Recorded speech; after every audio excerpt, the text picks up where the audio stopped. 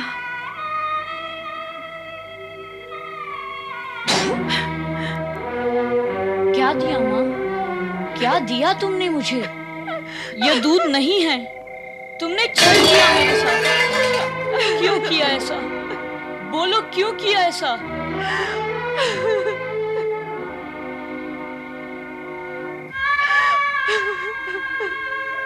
रो क्यों रही हो माँ? अरे पुत्र, तेरे और अपने भाग्य को रो रही हूँ पुत्र। मेरे भाग्य में तुझे पिलाने के लिए दूध तक नहीं है। मैं क्या करूं? पुत्र उपमन्यु, तुझे दूध पीना है ना? अरे तो शिव की आराधना कर, भगवान शिव की आराधना कर पुत्र। वे तुझे दूध का सागर प्रदान करेंगे। तेरे पिता की भी यही इच्छा थी पुत्र कि तू शिव की आराधना करे। शिव की आराधना कर पुत्र। सुन रहा है ना मैं क्या कह रही हूं? शिव की आराधना कर।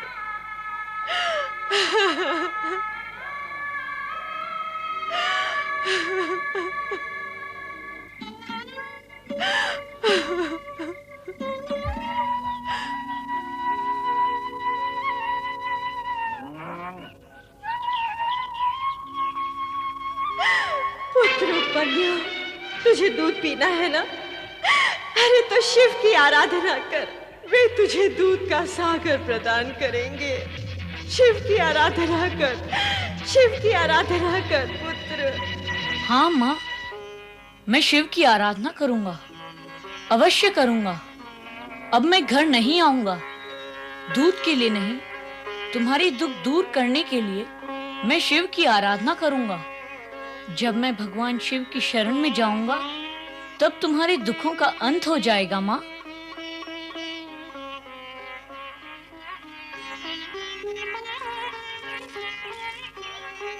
तुम सब घर लौट जाओ। यदि बता सको तो मेरी माँ को बता देना कि मेरी चिंता न करे। उससे कहना कि तुम्हारा पुत्र तुम्हारी आज्ञा का पालन कर भगवान शिव की शरण में चला गया है। जाओ गौ माताओं, घर चली जाओ।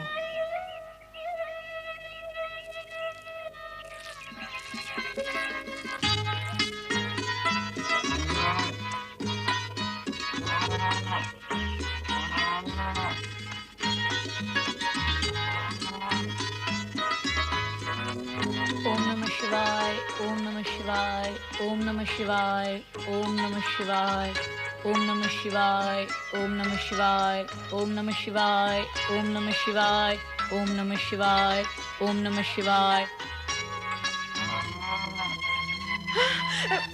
उपमन्यु, पुत्र उपमन्यु, हाय हाय हाय, कहाँ गया? मेरी काली गाय भी नहीं है। तेरा चोर पुत्र मेरी काली गाय लेकर भाग गया। दूध पीना था ना उसे, इसीलिए लेकर भाग गया। नहीं नहीं, मेरा पुत्र चोर नहीं है।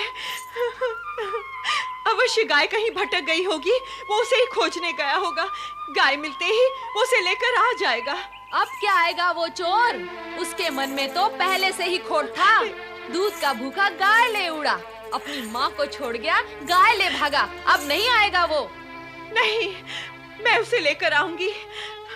उपमन्यु, उपमन्यु, पुत्र उपमन्यु। ओम नमः शिवाय, ओम नमः शिवाय, ओम नमः शिवाय, ओम नमः शिवाय, ओम नमः शिवाय, ओम नमः शिवाय, ओम नमः शिवाय, ओम नमः शिवाय। अरे ये क्या है?